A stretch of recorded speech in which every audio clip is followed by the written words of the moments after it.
Hello, welcome to the Always Be Comedy podcast. If you're watching on video, or maybe on audio, it's a venue record. It's one of those, we're opening the doors in 14 minutes for a Phil Wang work in progress. Jesus Christ, we are as well, aren't we? So we're gonna rattle through this. But today's guest is the fantastic Alex Franklin, a fairly new comedian. I think this is her second show, but this friend, she's doing 2 shows. She's doing a musical at 10 to 7, Mothman, a romance musical at the Underbelly. Thoroughly recommended. Alex Franklin, Kiss Me, a stand-up show, also Underbelly at the very, very salubrious time of 14:25, just after 2:30, just after your lunch. Perfect. What can we say? So those 2 shows, now this is what Edinburgh is all about, surely. Yeah. Oh yeah, absolutely. I mean, she's really, really going for it. But yeah, it's very cool. She's got her own. I suppose about every act. She does her own thing going on. She's very unique. She's like eccentric. She's eccentric. She's high energy. I think. Very likeable, innately likeable. Yeah, properly likeable. I say innately likeable too much as well. Yeah. One of these days we're going to have a guest who will be like, what a prick. Yeah. What a prick. And they were derivative of everything you've ever seen before. Boring prick. I can't wait. One day. But yeah, she's great. She's doing 2 shows at Fringe. What more can you say? I would say I have to own this. I have to also, I will apologise on the podcast. Sloppy admin from me. What happened was, I think we may have talked about this. This one, yeah. Yeah, we may have talked about this on a previous episode. But basically, when we book a guest, I will put in the Always Be Comedy calendar who the guest is, what the time is, blah, blah, blah. And I didn't. I just put podcast or whatever. Yeah. And then I booked in 2 guests at the exact same time, completely forgetting. And so we started a podcast with Ryan from Fun Boys. And while the podcast was happening, we got a message. Ready when you are. And it was heart-sinking stuff. Yeah. Fulsome apology from Always Be Comedy at the time. Actually, it was one of those as well where it just had to tell the truth because obviously, look, we're human beings. There's always a temptation. The old dog ate my homework route. But I was like, Tim, I was like, just got to tell the truth on this one. Yeah. Hang on, we always tell the truth, but guys, we always who doesn't entertain the possibility of I had to, but no, it was a good old fashioned, as Dennis Norden would say, a good old fashioned cock up. And they were so nice. I was about to say, she was lovely about it. God, you know what? She and the PR team were very nice about it. Oh my God, the PR team was so nice about it. You always hear horror stories about PR teams. Oh my God, it's the nicest. It made it worse in a way because they were so nice. Yeah. It was because if someone's a bit snotty, we've all made a mistake. You and your mate, me and Tim, could say to each other, God, they overdid it there, but because they were so nice, Tim and I were like, oh God, it was somehow even more agonising. Yeah. So look, thanks to Alex. So lovely, and to Alex's team for also being so lovely. So glad we made it happen. Yeah. If you go into Edinburgh, I would say, Timo, if you want to see a couple of shows that encapsulate the Edinburgh spirit.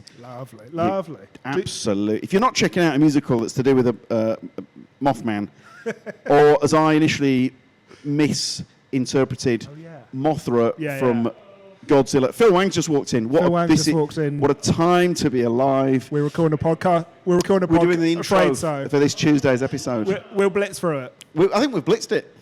Yeah, I'll tell you what, hang on. Shall we plug our own stuff? We better plug our own stuff. Timo, I deeply regret not getting the website up. Well, so for example, on the day this comes out, Rachel Parris doing work in progress of us at the Tommyfield, which is what you can see here if you're watching. Sophie Duker the following day. I think that's basically sold out. I think that's pretty much sold out. Okay, wow. There's an early show this Friday. Ellis James, Bella Hull, Jin Howley. Jesus wept. What a lineup that is. Anyway, loads and loads of Ahir Shah, previous Edinburgh champ. Oh, yeah. Monday the 27th of July, new show Golden. Bloody hell. Anyway, it's all happening Abandoman, Thursday the 30th of July. We're adding shows like you wouldn't believe, including some Harry Hill work in progresses in November.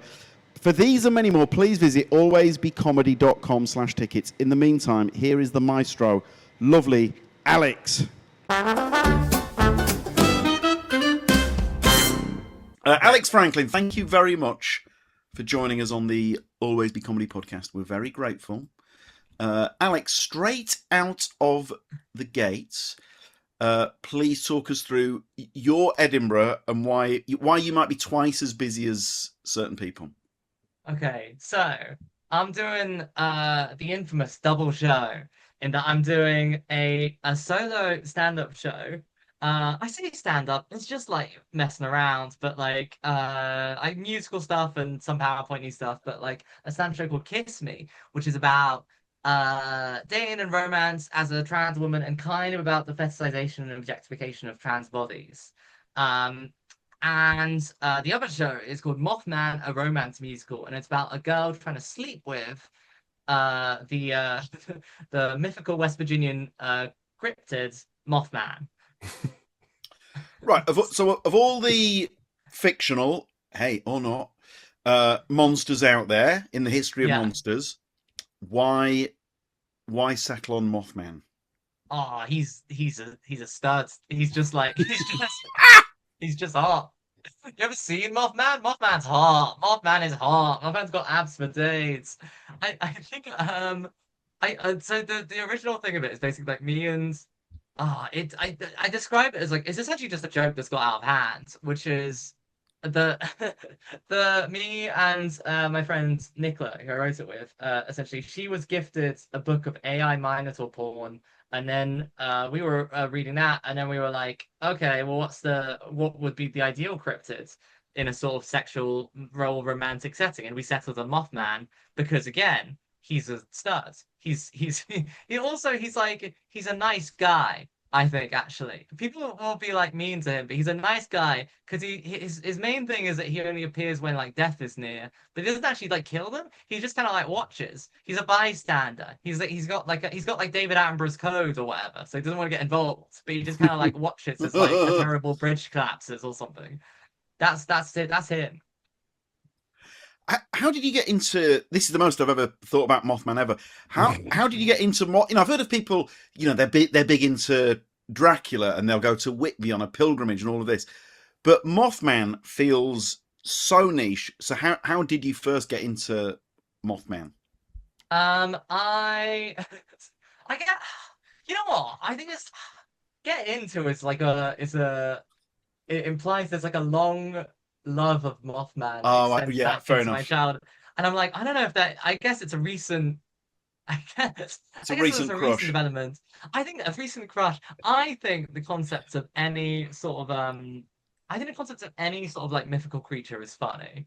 I think that because they're all slightly wacky, and they're all kind of like they're all slightly wacky.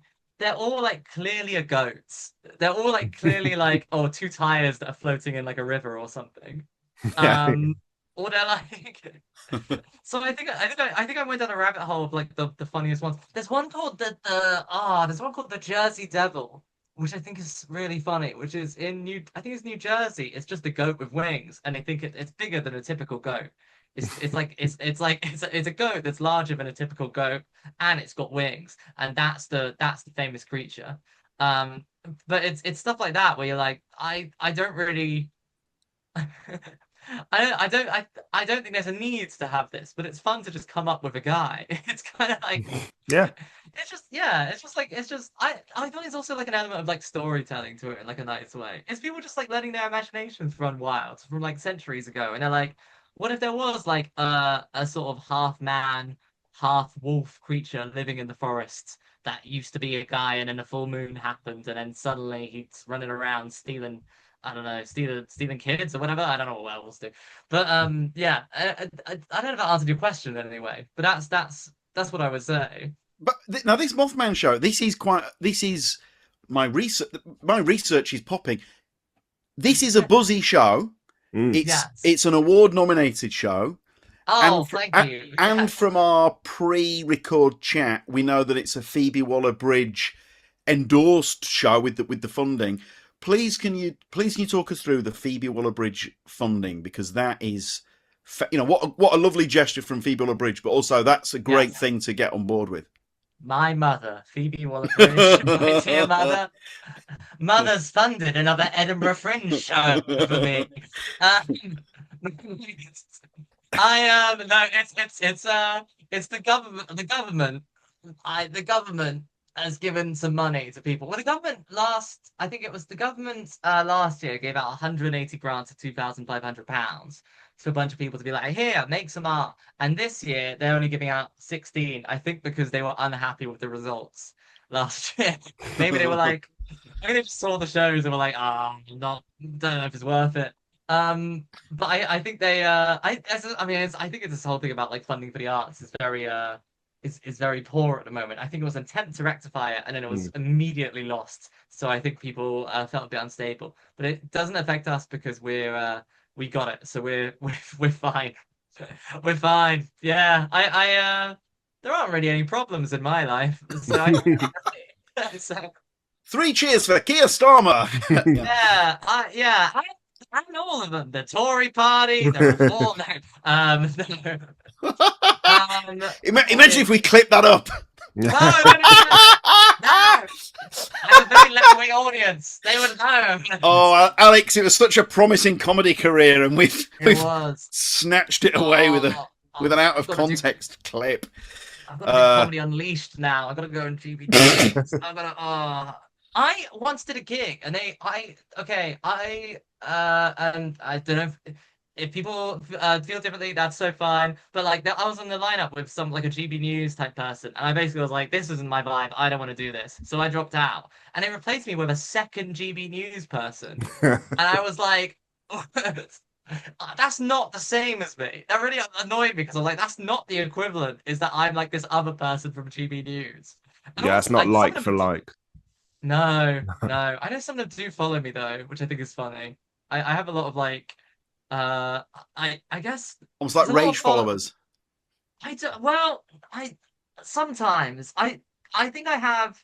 There's a couple of the younger ones who are like pro trans rights but anti minorities in the ethnic variety who I think do follow me, which I feel uncomfortable about because I'm like, this isn't for you, but I guess thank you for praise. I did also receive talk about this in the Kiss show, but I received a transphobic review from like a gender critical blog, but they love me. Like I'm their favorite show, which I think is Right.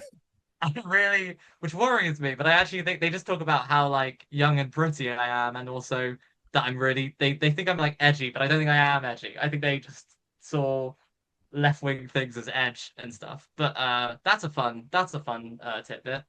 But, Now the stand-up show that you're doing in Edinburgh this year, Tim. By the way, Tim and I have been watching your clips. Fantastic. Funny. my God. I think the way you use YouTube is fantastic. Is really smart because there's lots of clips on there, lots of different stuff as well. So I mean, what I know about YouTube, you could write on the back of a postage stamp. But from my point of view, I think to anyone who is curious about finding out more about Alex Franklin, I think your YouTube does a great job. Does my YouTube do a good job? I feel like I'm like iffy on YouTube. I feel I'm trying to do better. I think my Instagram and TikTok stuff are better, but I don't think I'm that good at it. I think I'm fine. Am I good at it? Well, I'll tell you what, from a very selfish point of view, someone that was trying to find out as much as I could about Alex Franklin, your YouTube did a great job because there's all sorts of clips. There's interviews, there's stand-up, there's song. So, Alex, you know what? God. Thank you. Can you imagine if Michael Parkinson thanked a guest because there was lots of material out there to research? And James Cagney, thank you. It was really easy to find out lots of information about you on the internet. But no, I think, Alex, I do. You know, whenever you discover a new comedian and you want to find out more, I think in the year of our Lord 2026, you want to hit the internet and click lots of stuff. So I think you've done a great job of getting lots of stuff out there. Oh, thank you. I say I try my best. I try like 60%, and I think I don't know if I do okay. I think I this might just be because I'm young and I see a lot of people who are like perpetually online all the time. But like I don't think I do a good job in sense I think I need a more regular I need a more like regular like upload schedule and putting things out and stuff. So like Josh Pugh Yeah. always hits. So he every single Monday morning, first thing, he will put out his new video. Yeah. So maybe it's That's something pretty like good. that because that he's the way he's built up this fan base is phenomenal. Yeah, I think there's a regularity to it. Whereas I'm kind of just like, if I find something funny, I'll just be like, there you go, and just kind Yeah. of throw it to the masses. But I'm like, I don't really. Yeah, I think I do. I think I'm quite chronically online, so I think I do well with an online audience, and I think that is nice. I think I have a lot of. There's a lot of people that I know are in a nice way fans of my stuff, but they live in America, and I've never been, and I don't know if frankly, I don't know if I'm allowed access currently with Mm. the current government there. Yeah. But like, I'd give it a couple of years. Yeah. Yeah. yeah, maybe, yeah. I can change their minds. I can change their minds. Um, I'm going to change your mind through yeah, song. through song. I'm gonna, yeah, go to like the White House, be like, let me sing you a song about peace and unity, and maybe you'll change this. There's all this war stuff going on. I think it's yeah. Yeah, King County, Georgia. I'm a big. I see the metrics and stuff like that. King County, Georgia, engage with my stuff a lot, and I find that very Wow. fascinating because I'm like, I don't know what to make of that. I can't do anything about it. I'm just like, it's nice they're there. It's nice that they're out. But I'm always advertising like shows in like London, so I'm always like, oh. I should be. No, one person did come over. I met one person in the audience who was like, "I've come over from Georgia," and I was like, "Oh my god, that's Wow. crazy to me. That's actually happened." I don't think they came over just. I hope they didn't come over just for me. I hope they actually went on holiday. But like, I have met someone before who was from that specific locale. Were they able to explain why you're so big in Georgia? I am not. I don't really know. I guess it's like no. I don't think they were. They were just like. She was just like very lovely. I think she was more like. Oh, you know what? It was a strange. She booked a ticket to. She booked a ticket to a night and then couldn't do that night and so came to a different night instead.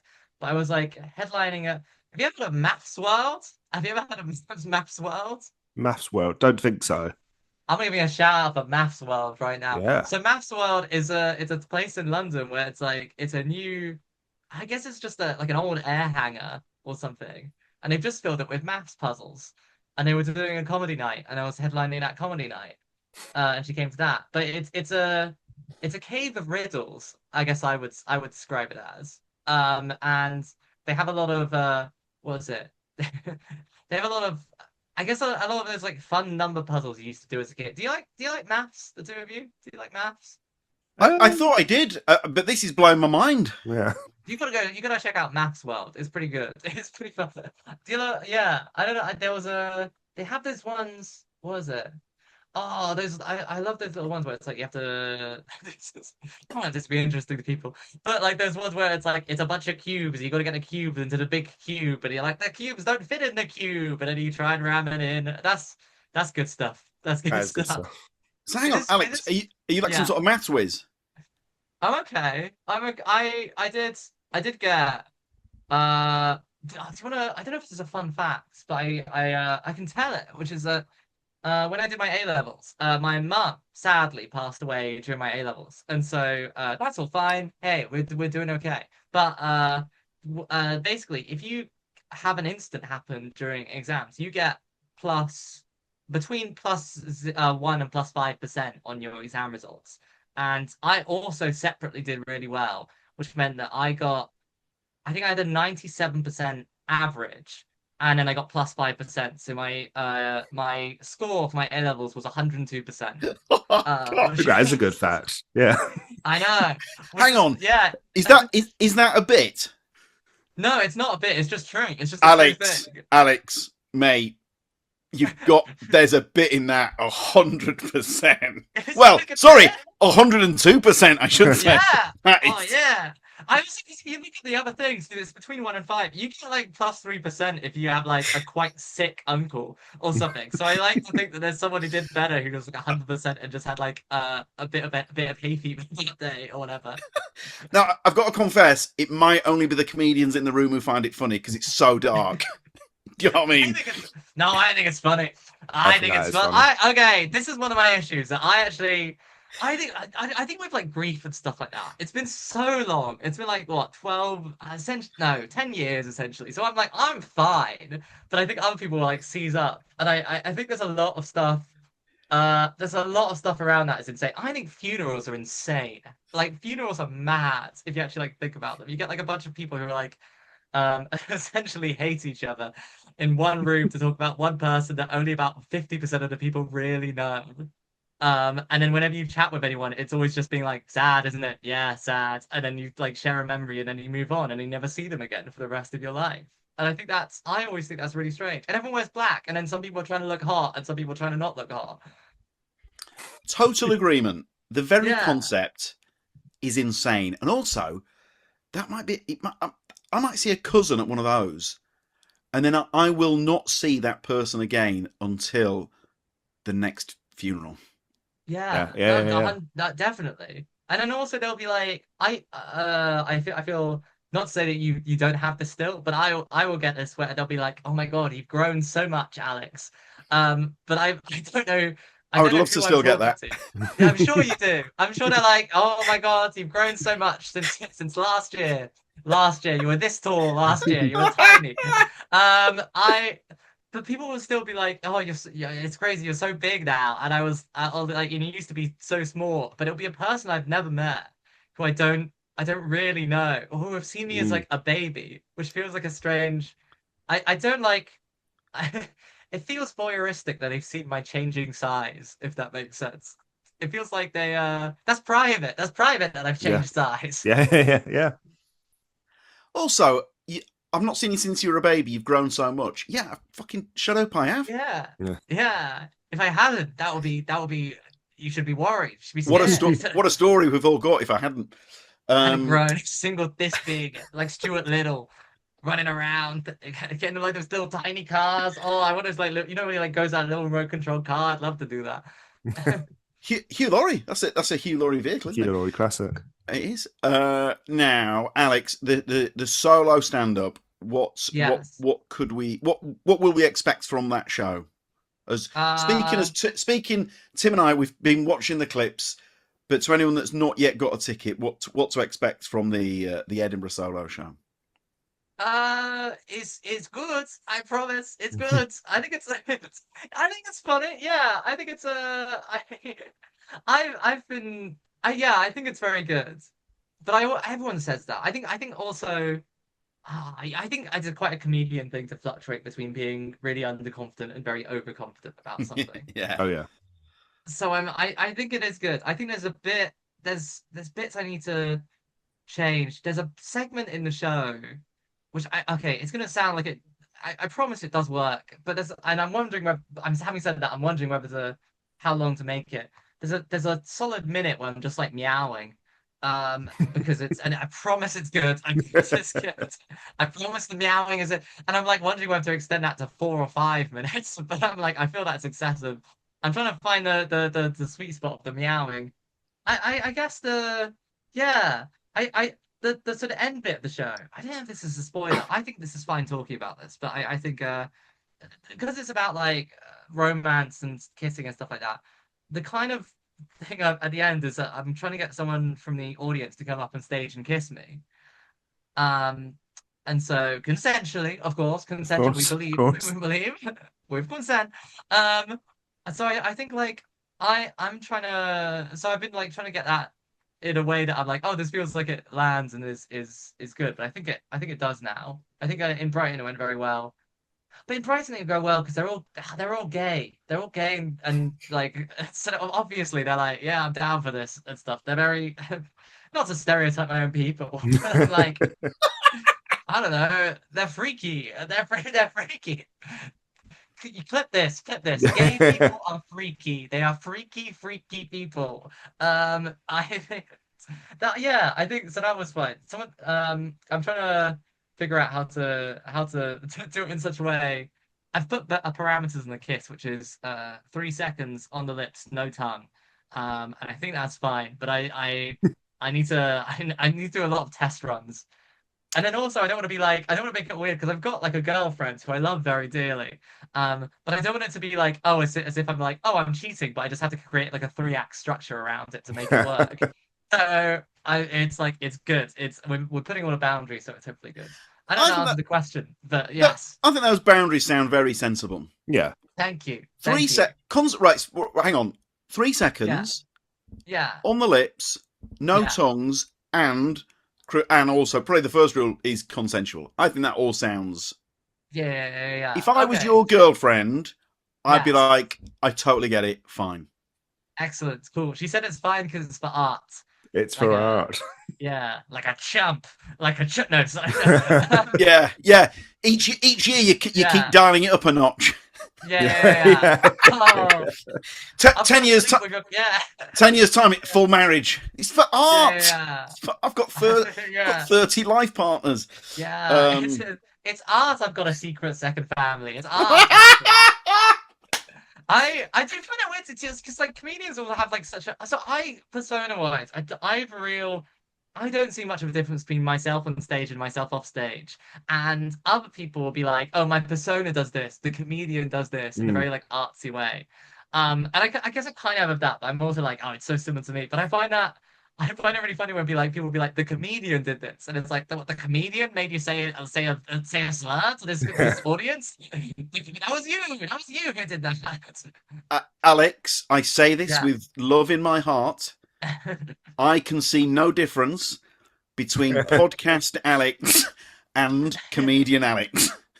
And I think that is a great quality, because Tim and I were talking about this recently. Oh, Lindsay Santoro is the same as you. You know, certain comedians, they have to dial up certain things and dial down certain things. I would say you and Lindsay, off stage and on, there's no dialing up or down. You are unashamedly, and God bless you for it, unashamedly yourselves, and that's a great thing. Thank you. It makes me feel less like it's art and more like I've somehow got away with just like fucking around with a bunch of people. Because I'm like, it's not like, oh, let me get in the character. It's just me being like, all right, I'm on the stage. What's this? Let's have here's a silly joke. Blah blah blah. Here's a keyboard piano bit. It's great. I think actually. You know what I do think I have a persona? I think I have a persona in any sort of TV stuff I've done. I think I do have a persona because I think I try and be like a little Machiavellian villain because I think it's really fun to be evil. So this was the villain thing I wanted to talk about. So please talk us through this. Yeah, okay. Oh my god, did you have a question? Did you prep? Oh my god, okay. No, this is good. This is perfect. You've reminded me of a question that I've got written down, so thank you, Alex. Okay, So there's a few things. Essentially, I like going on random TV shows and then being really evil, and then not being like evil, but essentially I like being the heel. I think it's quite fun. An example of this is I did a quiz show, just like a daytime TV quiz show. And I spent they had to put this in because of how much I thought about it. But I spent a lot of the episode describing myself as the villain of the show and trying to get like how much I love crushing the dreams of others. How I'm there to essentially like stomp on them until they're nothing but dust and things. And this was like Roman Kemp presenting some like quiz show where you're just like, what is the capital of Bulgaria and stuff, and I'd be like, I'd get it right, and also I had to, oh my god, it's fine, but they did this thing where they were like, oh, can you do a bit of trash talk to your opponent, and they were like, oh, we'll feed you a line, and I was like, oh, can I just wing it a little, and they were like, oh yeah, sure, and so the person against me, he was like, oh, Alex, you're a stand-up comedian. Well, in this race, I'm gonna have the last laugh. And I was like, oh, okay, cool, trash talk. And then I said, Sanjay, he was like a long distance runner. I said like, Sanjay, you're a long distance runner. Well, I'm gonna run you over with my car. And then they pulled me aside and I had to have a meeting about lessons of violence in media. And then they put me back in the quiz. But that's Wow. is this fun? Wow. Is this like anyway, I'd say a different line, but that's fun. I don't it's just yeah. I also I did a few years ago, I did a reality TV show that I think not many people know about. But I don't know, do you know about it? Which You one? Which one? It's called The Bridge Race to a Fortune. No, I don't know about the Okay. Bridge Race to a Fortune. No one knows this. No one watched it. It was 11 p.m. Channel 4. No one watched it. But it was like, I think you can't even watch it online. Basically, it's two teams racing to bridge a one. It's two teams racing to build a 1,000-foot bridge across Halong Bay in Vietnam, Wow. and I feel like I'm and having it's a like malarial dream. I'm saying a lot worse. It's just like it's just stuff. It's just stuff. But it's so it's two teams having to build a 1,000-foot bridge across Halong Bay in Vietnam, presented by Aldo Kane and AJ Adudu. And I went on that thinking it was essentially Survivor, which is my favorite TV show of all time. And it was not that. It was building a bridge. So they got me because they were like, I think they wanted a dork. I think they wanted some like nerd or dweeb type. But I wanted to like play a game. And that was not the tone of the show. The tone of the show was like friendship. But on episode, I'm in a lot of it because in episode 1, I'm going up to random people being like, you want to make an alliance? You want to, you want to ski? I think they cut to, there's one person who's like, she's talking about being like, oh, I'm here because like my family's been through quite rough times lately, obviously with the loss of a loved one and stuff. And so here's really, it's a step moving forward. And then the episode cuts to me just being like, ultimately, this is a game, and I don't give a fuck about anyone. I'm here to crash my enemies to the sand on this sandy beach. So I think there I have persona, but I don't know if that also I think is just me in many ways. I think you sound like a TV producer's dream. Oh, they love me. They Yeah. they love me. I get Every show needs a heel. I do, yeah. I think I do well in like, what was it? I feel I would do well with something like Squid Game or whatever. As like one Well, of the evil people. I was going to say I'm a celebrity. Oh my God, I've never watched I'm a Celebrity. Are people like mean on that, or is it like they're just I like doing the think- bugs? I think part of the show's genius is you get to see people's authentic selves. Because if you're not sleeping much and if you're not eating much, obviously grumpiness is going to, Yes. we can all be crabby when we're tired and hungry. But then when I think of, say, someone like Joel Dommett, who is objectively one of the nicest people you could ever meet, and that's not me being like cheesy comedy person, like he genuinely is. And so Oh, on that show, the whole public got to see, oh, this guy's like a genuinely lovely person. But but like any show of that ilk, you also need the heel turn as well, don't you? Yeah, I'm a push Joel. I'm a push Joel Dommett into the bugs or whatever. I'm gonna kick him. It's fine. I think sometimes a heel. So an extreme example, not an extreme example. What's the guy on Strictly who protect Craig Revel Horwood? So yes, I know you mean. He's the heel, and I think Alex, this might apply to you. He's the heel who is so obviously in real life a lovely person and not a heel that I think that is part of why they're so beloved. So maybe you're more like that. So Craig Revel Horwood is a sweetheart, is such a lovely person, but plays the part of almost the mustache twirling, panto villain. Yeah. So maybe there's a bit of that going on, I think. Yeah, I can do that. Although on this show they kept it bugs me out, but they kept trying to portray me as really lovely and sweet, and I'm really annoying because I was actually evil. But I kept doing stuff, and they'd be like, "Oh, Alex is so sweet and lovely," and I'd be like, "No, I'm cruel and malicious. I promise." But they see, even that's funny. That's like Scrappy Doo on Scooby Doo. Desperate to be taken seriously as a fighter, but we all knew he was adorable, Don't call me Scrappy. Just call me a slur. Just call me a slur. Hang on, I'm just Scrappy Doo. I'm just going to change your name on this to Scrappy Doo. There we go. No.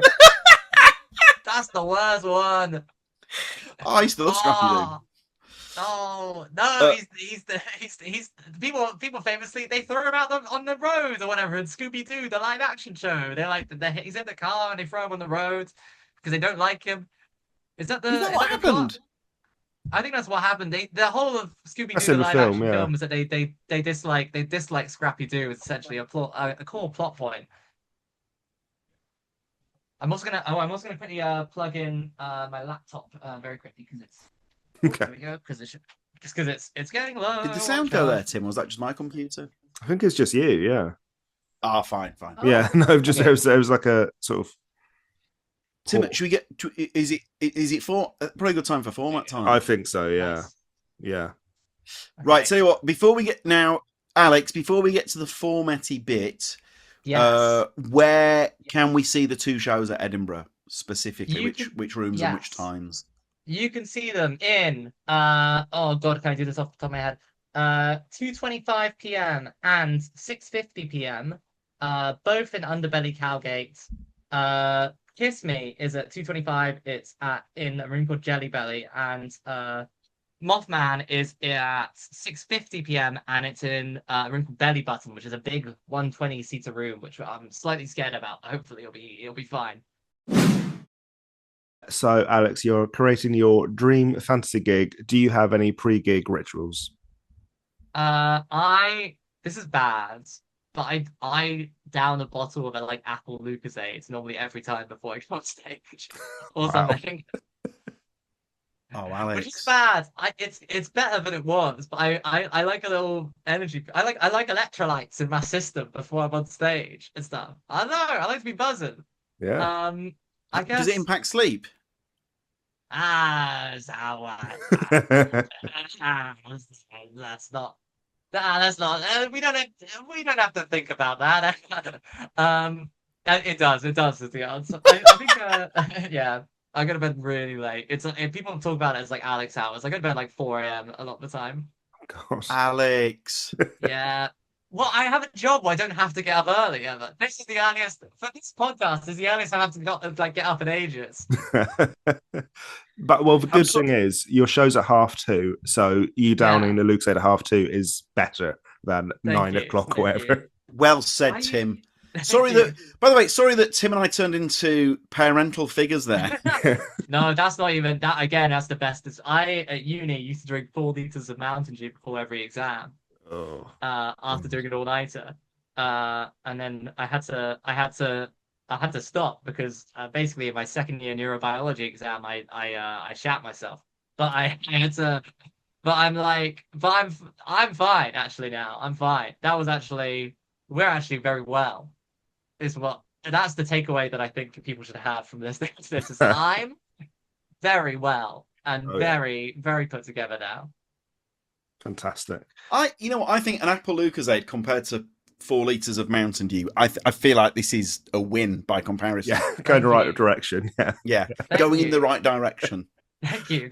One day we'll get to water. One day. This time next year. This time next year. Who would MC at your dream fantasy gig? I was saying to what was it? I was saying earlier, I was saying to Tim earlier, but being like, it's so hard. It's really hard to actually like pick the people. Do people have a really struggle like picking people for this? We know of some acts who've literally had sleepless nights. Oh my god. Okay. So it's just a bit of fun. Just a bit of fun. No, but I gotta win. I have to be the best. I have to be the best. I listened to what was it, John Tothill's episode in preparation. Love. And I was like, It's a good and choice. he put together a gig, and I was like, oh my god, this is so well managed. And I looked at mine and I was like, this is ass. There's no coherency here. MC. For MC, I have 2 options. I think they're both. I'm happy with either. I am a huge fan of both Sarah Keyworth and Sam Nicoresti, especially like an MC type role. Let's have them both. How's that? Dual double act. Dual MCs, double acts, perfect. I'd love that. It's quite like an Asian thing. It's quite like an Asian thing that it's like instead of having stand-ups, it's often very common to have like a double act sort of on stage. You say an So Asian people, thing? Is that an it's Asian quite. thing? I mean, it's gone back. Okay, there are British people who have done it. To be fair. Is it like it's in the scene in like Japan and stuff like that. I think it's quite a big thing where instead of like going up as like a stand-up, you'll often have a partner a lot of the time. Like that's more of the norm. I had no Oh, idea. right. That's No, cool. I didn't know that. Yeah. Oh yeah. I'm aware there's like it's insane to be like, you know, the Japanese invented two people on stage. It's like, To be fair, me and Tim are both like, yeah, sure, yeah. yeah, but I think it's a thing. But yeah, I think Sarah Kuwaf and Sam Nicoresti would play well with each other. I think they're both gonna. So Sam Nicoresti is a dear friend, so she could never hear this because by God, her ego was grow and that would sicken me to my core. But I think Sam Nicoresti is so talented at one, words choice and like perfect vocabulary all the time, and then two, also women audience especially being able to like tease out information from them in a way where they always feel comfortable, where she can also like kind of make fun of them, but she's somehow also the butt of the joke when they tell their stories to her. And I think that's such like a tough skill to do, or to have, a tough skill to have. And it's such a like I think it lends itself to a certain like personability as well that I actually think that very few people have. I think Sarah Keyworth is like a similar sort of thing where it's like it's always funny to tell Sarah Keyworth a story because Sarah Keyworth reacts in a way where like they're always confused by the instance, kind of. They're always like sort of like they're just like it's just a regular guy just trying to like fathom what's been put to them. And I think they both have a really good ability to sort of like discern funny things from just everyday sentences. And that's a great pick. Yeah, great. Thank you. Yeah. Thank you. Okay. The best pick. The The best best pick. one. Sorry, yes, the best pick. Ow, yes, yeah, the best ever. I'm gonna win. Yeah, screw you, John Tuthill. I got you. The last time Sam Nicoresti did Kennington, anyway, because I think she's done Chelsea recently. But last time she did Kennington, she went on after Aisling B, Nish Kumar, and Michael McIntyre, and like absolutely stormed it. I was like, not every comedian could do that. Unbelievable. No. So good. She's so impressive. And she has such a good like comedic mind of just being like I think it comes from but also just like instinctual, just being like, I know this will be the funny moment in this sentence that is like this thing as someone said to me, or I know I need to phrase this in this way in order to get it to work. Or I think she perfects live comedy in a really great way. Yeah, so good. Okay, who's opening? Okay, we're gonna go. I'm doubling up too much. I've put kind of realistic options for some of these, and then some of these insane options. And I don't know if that's fair. Yeah, that's fair. My semi-realistic option is Josie Long, because I think, sorry, I'm sorry, very rude of me to interrupt, but I'm saying this as a member of Team Alex. You pick whoever you want. Now, Josie Long, fucking hell, doesn't really get any better than that. But some people go, you know, you do you is what I'm trying to say. Yeah. Okay, amazing. I think I'm gonna do both, but I'll say my options, and I'm even. I think the options you put are basically Josie Long and John Mulaney. Do you know what? I would feel awful now not going with Josie.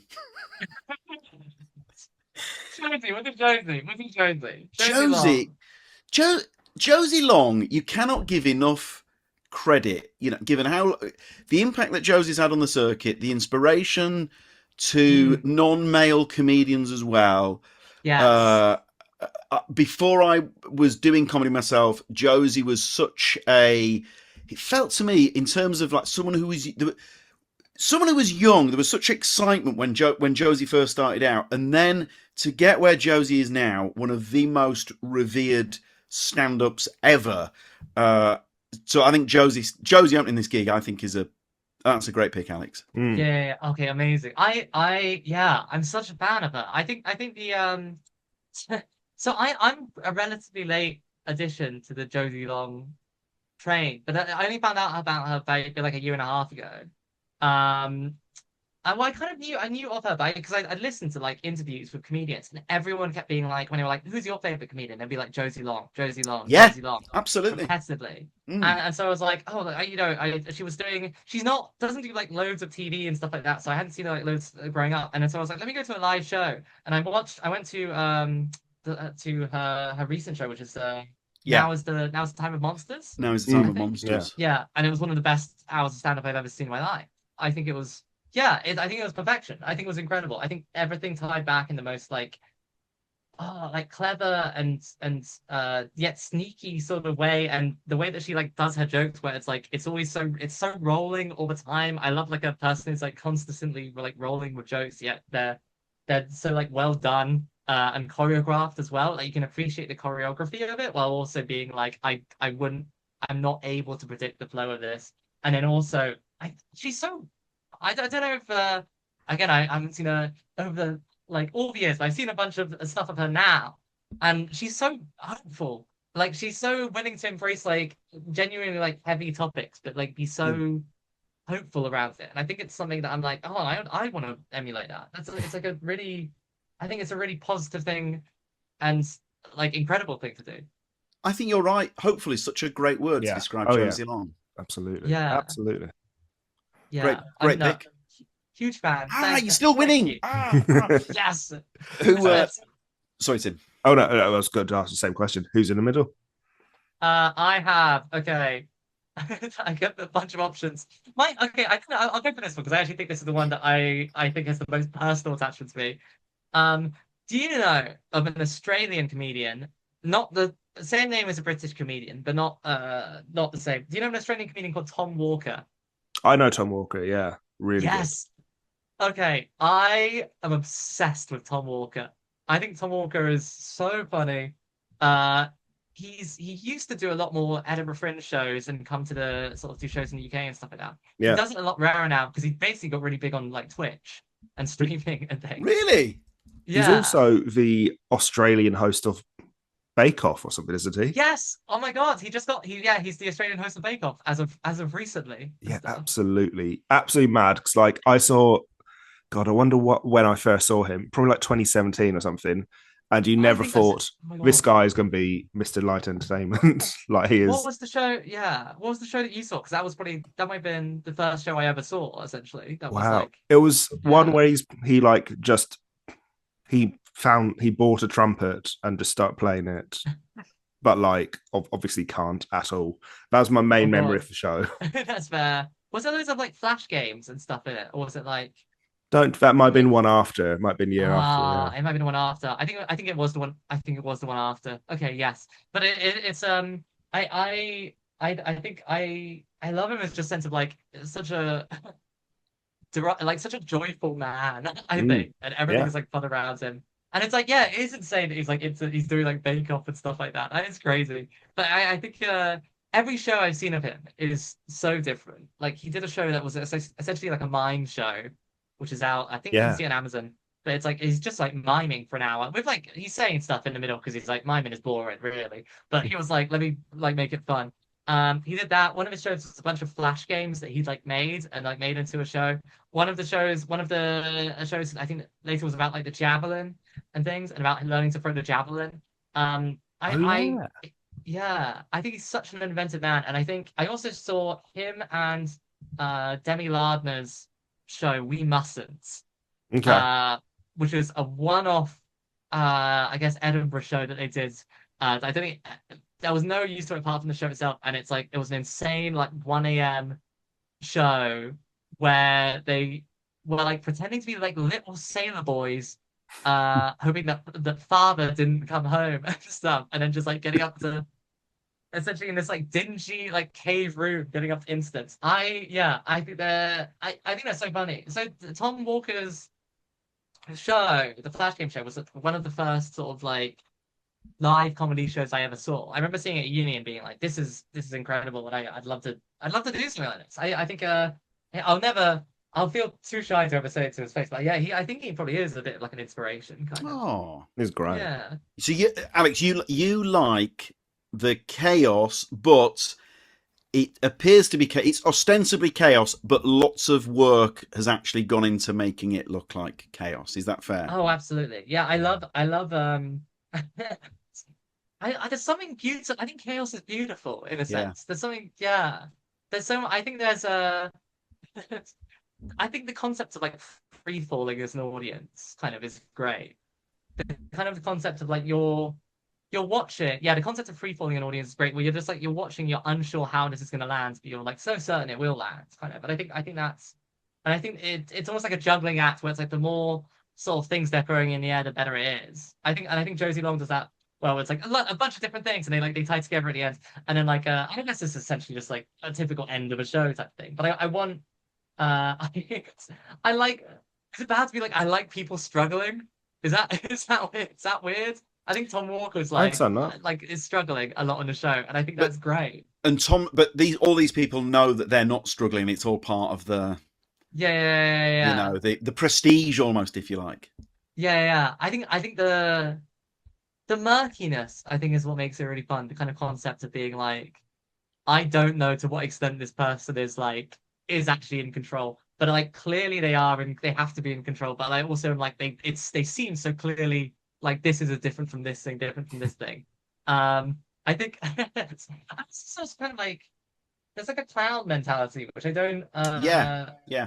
Yeah, which is of being like things going wrong is good. Like it's good when things go wrong, and also that if you have the right attitude, nothing can ever go wrong. Kind of, it's like everything is just an event that you can respond to.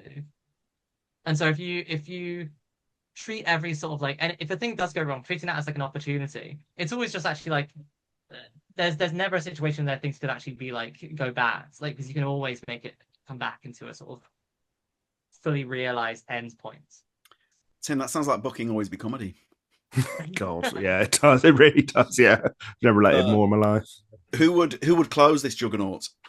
Okay, insane. I've done I actually, so I don't know if they do gigs. I don't know if they do gigs.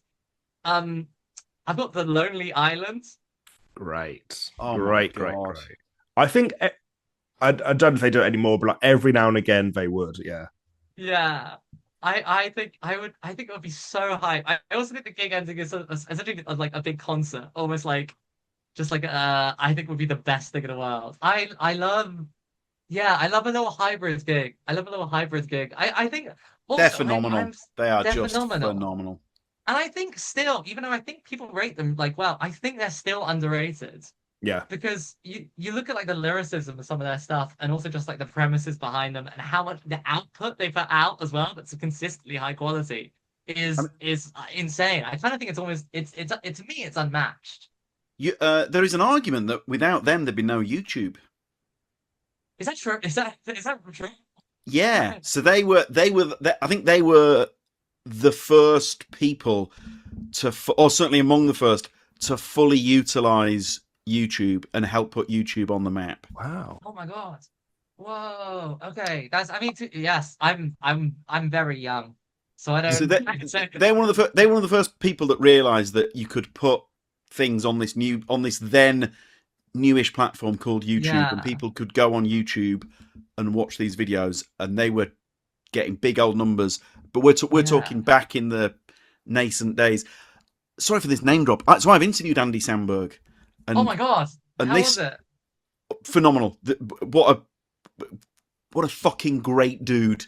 And so I love SNL, and I think that came across. And then instead of just asking the usual bullshit, I was able to ask him about sketches, his favourite sketches that were not the obvious sketches. And I think he picked out, is it the cocaine sketch?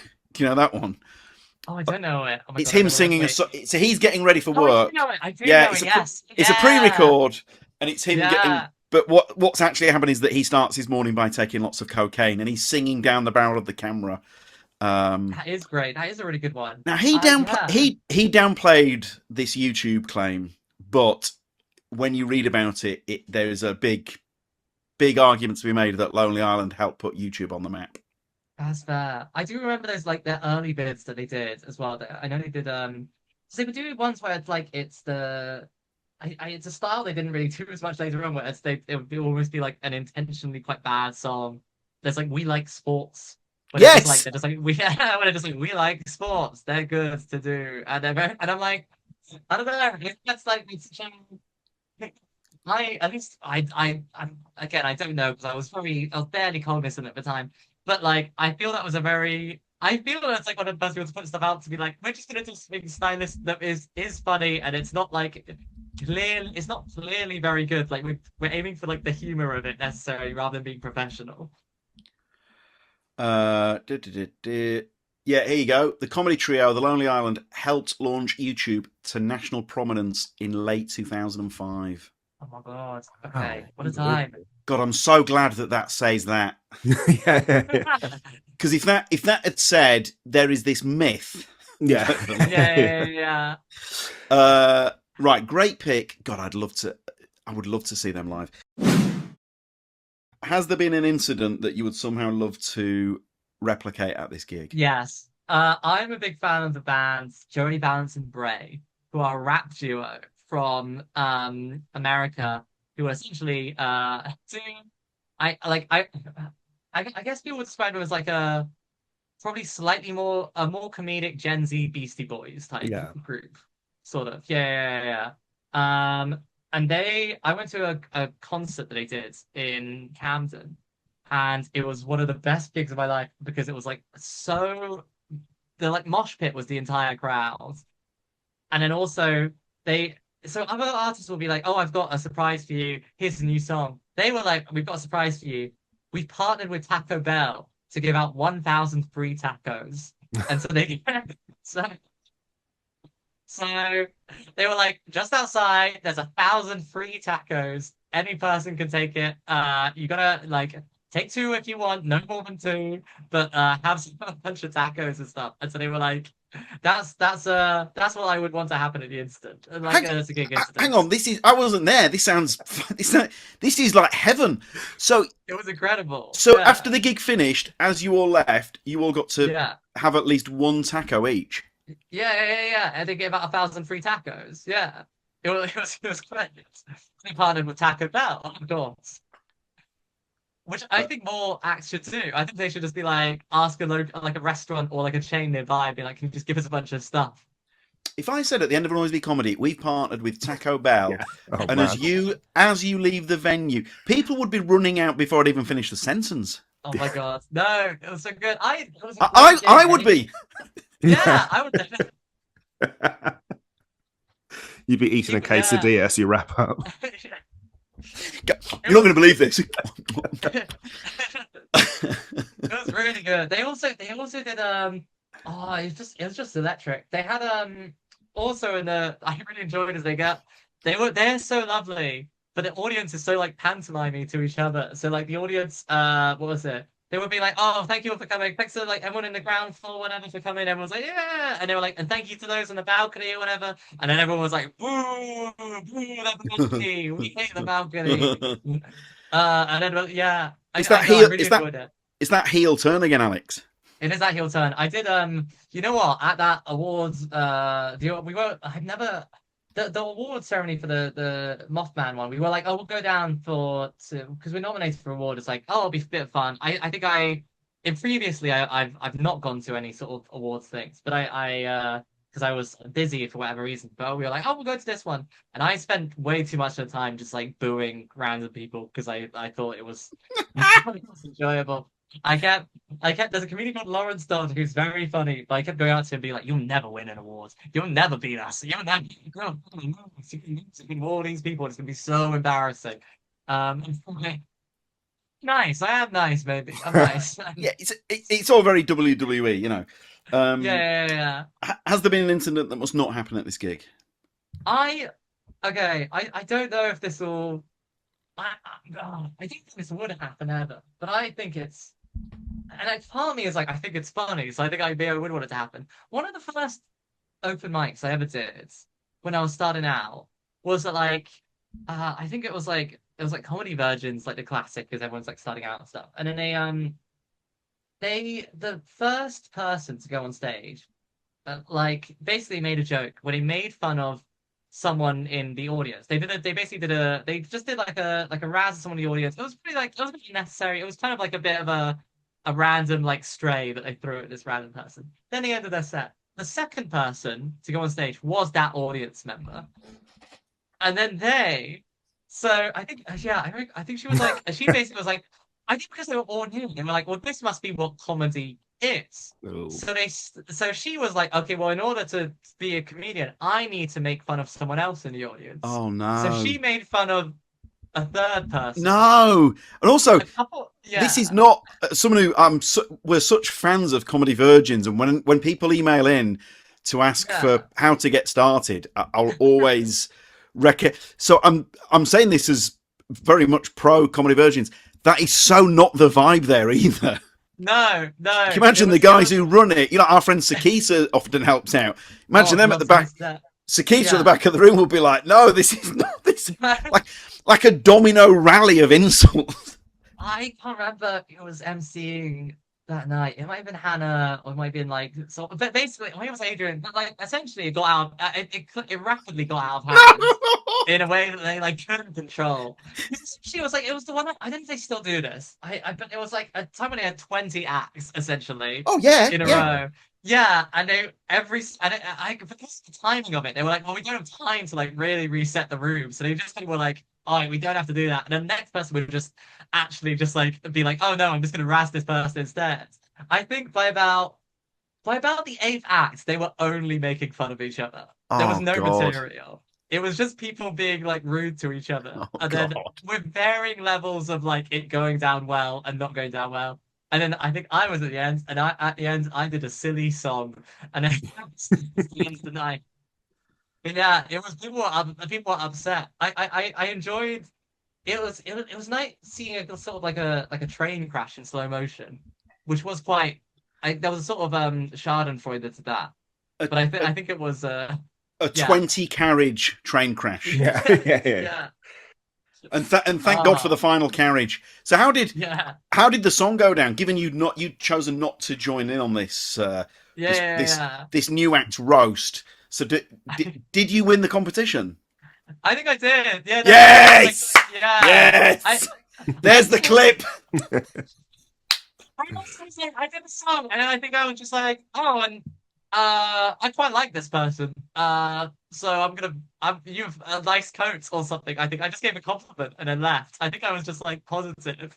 Have you ever seen, to bring it back to Andy Samberg and the roast? Is this have you ever seen his roast? I have. I love it. It's so good. To the listener, he appears to be roasting, but everything that comes out of his mouth is actually a really lovely compliment, but delivered like it's a sick burn. It's so good. You gave me a lift, and that was really thoughtful of you. You know, you've been roasted. It was like that one. I think I did. I remember growing up, I saw a lot of. There was a phase where like there was a very burgeoning, and I think it died very quickly because it wasn't that good. But a UK rap battle scene. And I remember seeing one video where they were like essentially just doing like a comp. They had a series where they would just compliment each other, and I would only watch that one because I was like, oh, I like this because they're nice to each other. But I always think about like some of the bars from that, and I was like, that was a stunning bar about how handsome this young man is and stuff. Or that was a stunning bar about like what a kind and generous person this is for charities and stuff. I think it's great. I think to zig when everyone else is zagging, I think that's awesome. Well, you know, Norm Macdonald is the other one. When you know he didn't really want to do the roast of Bob Saget, and so instead did like oldie timey jokes. Yeah. He knew exactly what he was doing. It's great. Yeah. Well, final question: how do you unwind after? Well, I mean, one of the things is you wait for that Lucozade to wear off. I do. Other than that, how else do you unwind after a gig? I mean, you don't. They're just gonna run around a lot. I'm kind of just outside, you know. My heart's racing. Yeah, I got in trouble because my housemate a while ago was like, basically, he was like, "Oh, it's quite spooky. Every night I hear like scratching at the walls," and I was like, "Oh, that's me. I'm scratching at the walls." And he was like, what? And I was like, yeah, because it's kind of like, it gets the energy. And it's kind of bumpy. I've got really bumpy walls, so I like scratching them sometimes. But so that's, I guess I do that quite a lot. Yeah. Is it, so I scratch the walls? It's the Sometimes most I'll, it's the most harrowing answer we've ever had on the podcast. How do you unwind after a gig? Oh, I have to scratch the walls. yeah, I like to scratch. There was a stage where I was like, I got really into trying to learn how to do a handstand. So I would every time I'd come back from a gig, I'd be like, well, I'm filled with energy. It's handstand time. So I come back and I'd try and like, I find there's a bit of wall downstairs, which is like a play bit of wall. I was like, well, I've got all the adrenaline, so it's the perfect time to learn how to balance my hands. And I would try and do like, I guess that for longer and longer periods of time. Did you master it? No, I kind of fell over a lot, which is why I had to stop because I kept falling into furniture. Um, I yeah, and then you know what? I watch a lot of Survivor, so I normally watch an episode of Survivor if that's on. And then I get really invested in it, and I think about I strategize for how I would win the game of Survivor. Um, Ha- ha- I ha- yeah. have you seen the Rachel McAdams film Send Help? No, but I know she does a Survivor audition, right? This could be your new favorite movie. So I actually know I can give you detail about this actually. So that audition that she does in that film is based on the audition tape of Aubrey Bracco, sorry, who is a full-time player who played in Survivor Calrong, Survivor Game Changers, Survivor Edge of Extinction, and recently Survivor 50 Hands to Fans and stuff. And so she can find her audition tape online. So actually, it's essentially the same. It's based on that. And she's like, her whole thing is like, I'm just gonna throw everything at the wall, try and be like, well, I'm the greatest survivor. And there's loads of like bits where it's like, yeah, doing fun things with That's her, and right. it's like, yeah, it's based on that. And I think she's kind of become a bit of a survivor legend. She also just won. She finally won after about I don't know when was the season how wrong? That would have been like 2015, maybe. So after about like 11 years, she's finally won. Sorry, when I said that's right, may I just say that everything that you've just said is completely news to me. I didn't know that, but that is exactly what Rachel McAdams does in the audition. So she's like, she's up a tree, and I can do this, and the energy is very much. Looking for someone who can do this, I can do this. You know, Yeah. Rachel McAdams. Right, I won't say anything else. I think she's brilliant, and I think if you've not seen that movie, Alex, you will love it. And Sam Raimi directed it as well. It's great. It's a blast. Oh God. Okay, I absolutely will see it. I have heard very good things. I'm behind in my film watch. I watch a lot of I get behind in film watching, so I watch a lot of like um I watch a lot of like Chinese and Korean films that no one sees and I can never talk to anyone about them and stuff. Or like Japanese films and stuff. I don't know, I'm embracing my Asian heritage a lot. Maybe too much. That's the moral. The moral is I need to be less Chinese and hang out with that half of me that's more. Well, I'll tell you what. Before What a you lovely go, way to end. well, I was Thank you. going to say before you go. So I'm Yeah. like Johnny Mainstream because when you say things like that, I'm immediately thinking of is it Battle Royale and an old boy and I know they're probably very obvious things.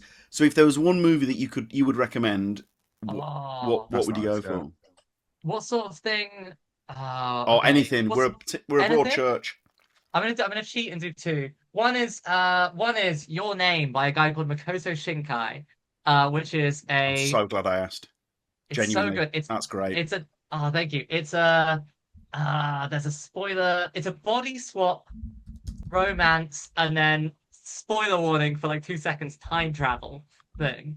So it's a body swap. Yeah, it's a body swap romance film, and it's beautiful. It looks incredible. I've got it here. Oh, so this is anime. This is Yeah. It's an animated film. It is almost It's anime. It's anime. Yeah, I was going to say it looks quite manga-ish.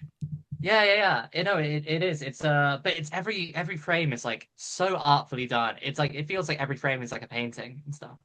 See, my eldest yeah. loves manga and anime. I just wonder Oh my God. Is it suitable for her? It's not like 18 Yeah, or I anything. think so. I think it's quite. This actually poster think it rings is. a bell, you know. I think it's quite sweet. I don't think there's anything Oh, it dodge looks in it. great. Yeah, It looks great. if they swear, I don't know because I Oh no, fundamentally don't speak Japanese. see. We watch the Marvel movies, and you forget how there's some movies. There's more swear words than you remember. Right, that's a great pick. And then what was the other one apart from Your Name? But thank you for that. The other one, which I think is actually, I think you enjoy more. It's a film called. It's okay. It's an Indian film. I'm going to India. It's called RRR. Oh, it's on Netflix, isn't it? Oh, yeah. It's a scandal that I've never seen it. That was massive a couple of years ago. Huge hit, that wasn't it? You have to watch it. It is one of the best films. It's insane. There's so much. A man punches a tiger, and that's like not even in the top 20 things that happen. It's crazy. I think it's a Tollywood. It's not Bollywood. It's Tollywood. I think. I think it's Tamil. But it's the best action film I've ever seen, probably. It was an absolute mega smash. One of the highest grossing Indian films of all time. Yeah. It's also so funny. I think it won an Oscar as well. Best original song. Yeah. Oh, great. Thank you. So, two lovely, thoughtful picks of a very thoughtful episode. Alex, thank you very much. Oh, thank you. Thank you for having me. It's been lovely. It's been an absolute blast. Alex, thank you so much. All the very best in Edinburgh. Well done with everything. Oh, stop it. Well done you. Well done. Hey, you're doing great. You're doing great, James. Well, bless you, Alex. Thank you very much. Take care. And Thanks see you a lot, soon. Alex. We appreciate your time as well. Huge and heartfelt thanks to Alex. Timo, favourite memory. It's a classic. I'm going to cheat. Favourite memory is how super chill they were about us completely ballsing up the admin on the podcast. Oh, they were so nice. I'm thinking of other comedians who wouldn't be as nice. I don't think I would have been as nice. Yeah, that's true. If I'm honest with you. Actually, we've had some last minute cancellations. We've always been nice, but we've been more stressed. Yeah, there was one that was a biggie. We can't say who. It was a big name. They've never done the pod, and they pulled out minutes before. Yeah. And I sent. It was quite a snippy reply. I think it was a half-term record. I think it was a half-term record. I'd watched. I think I'd watched 3 of this comedian's specials to prepare. Yeah. While looking after 2 kids. Sorry, I'm getting angry again. But you know what? I've learned that thanks to Alex and Alex's team that when things go awry, you can be. I think we're normally nice, but that happened at a bad time. Do you remember when someone moved a show while I was on holiday with the kids? Yeah. Same deal. It was quite recent. Same deal, guys. Just maybe don't do stuff when I'm looking after the kids. Right. Anyway, I think that would have to be the memory, wouldn't it? I'm going to cheat. I think that's also my memory. Yeah. I loved recording the podcast. There we go. We had a lovely time talking about cryptids and all that stuff. Oh, I learned a lot from Alex. Yeah. And I felt 1,000 years old. Yeah. Well, look, if you're going to Edinburgh, do the Alex Franklin double in a day. That will be good stuff. That's very achievable. That is good times to do it as well. Well, yeah, obviously, because Alex can't clone herself. Look, thank you very much. Hopefully we'll see you at a show soon. Check out August. That's the most August shows we've ever done. Busy time. Busy. Lots of love, guys. Thank you very much. Bye. Bye.